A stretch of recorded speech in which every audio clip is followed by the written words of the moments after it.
Di era digital saat ini, tidak ada perusahaan teknologi yang lebih kontroversial daripada Huawei. Di tengah kecanggihan teknologi komunikasi generasi kelima yang menjanjikan masa depan komunikasi super cepat, muncul sebuah ketakutan yang mendalam di kalangan negara-negara barat.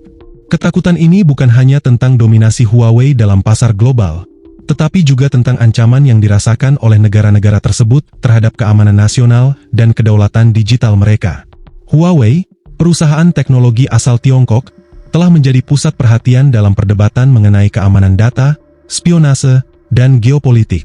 Huawei memulai perjalanannya pada tahun 1987 di bawah kepemimpinan Ren Zhengfei, seorang mantan insinyur Angkatan Darat Pembebasan Rakyat Tiongkok. Seiring dengan waktu, Huawei berkembang pesat, menjadi salah satu pemain utama dalam industri telekomunikasi global. Huawei tidak hanya menyediakan perangkat telekomunikasi, tetapi juga infrastruktur jaringan yang sangat penting, termasuk teknologi generasi kelima. Keunggulan teknologi dan biaya yang lebih rendah menjadi daya tarik utama bagi banyak negara di seluruh dunia, membuat Huawei semakin besar. Namun, di balik kesuksesan tersebut, terdapat ketakutan yang tumbuh di negara-negara barat, terutama Amerika, yang melihat Huawei lebih dari sekadar perusahaan teknologi. Mereka melihatnya sebagai ancaman strategis, baik dari sisi ekonomi maupun keamanan. Ketakutan terbesar barat terhadap Huawei bermula dari tuduhan bahwa perusahaan ini, yang berhubungan erat dengan pemerintah Tiongkok, berpotensi melakukan spionase melalui teknologi yang mereka distribusikan. Tuduhan ini semakin diperkuat dengan latar belakang militer Ren Zhengfei, yang dianggap oleh sebagian orang sebagai indikator kuat keterkaitan antara Huawei dan pemerintah Tiongkok. Mengingat kecanggihan dan kerentanannya, infrastruktur telekomunikasi, terutama yang berhubungan dengan teknologi generasi kelima, menjadi target yang sangat menarik bagi negara manapun yang ingin mengakses data sensitif. Oleh karena itu, kehadiran Huawei dalam jaringan komunikasi vital dianggap sebagai pintu belakang bagi Tiongkok untuk mengakses informasi strategis yang dapat digunakan untuk kepentingan politik, ekonomi, dan militer. Namun, apakah ketakutan ini beralasan?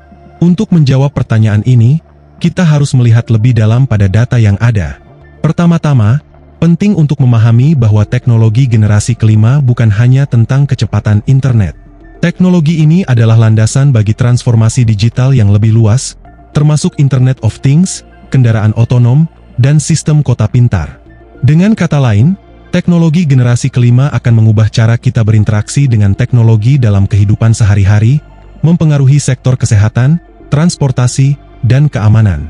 Dalam konteks ini, siapa yang menguasai teknologi generasi kelima akan memiliki kekuatan luar biasa dalam membentuk masa depan digital dunia.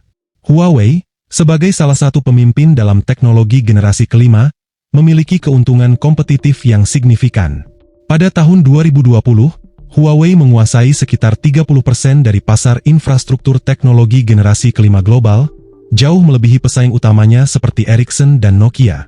Keunggulan Huawei terletak pada inovasi teknologinya, terutama dalam pengembangan perangkat keras dan perangkat lunak yang lebih efisien, yang memungkinkan perusahaan ini menawarkan solusi dengan biaya yang lebih rendah.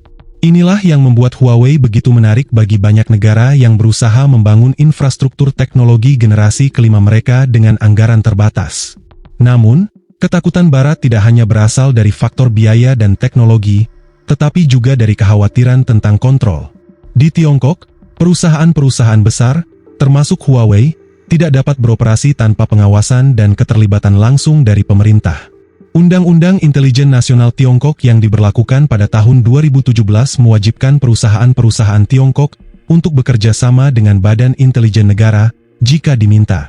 Ini memicu anggapan bahwa Huawei, sebagai perusahaan besar yang berbasis di Tiongkok, mungkin akan mematuhi permintaan pemerintah untuk memberikan akses ke data sensitif. Meskipun Huawei secara konsisten membantah tuduhan ini, kenyataan bahwa Tiongkok memiliki undang-undang yang memungkinkan intervensi semacam itu menambah keraguan di kalangan negara-negara Barat.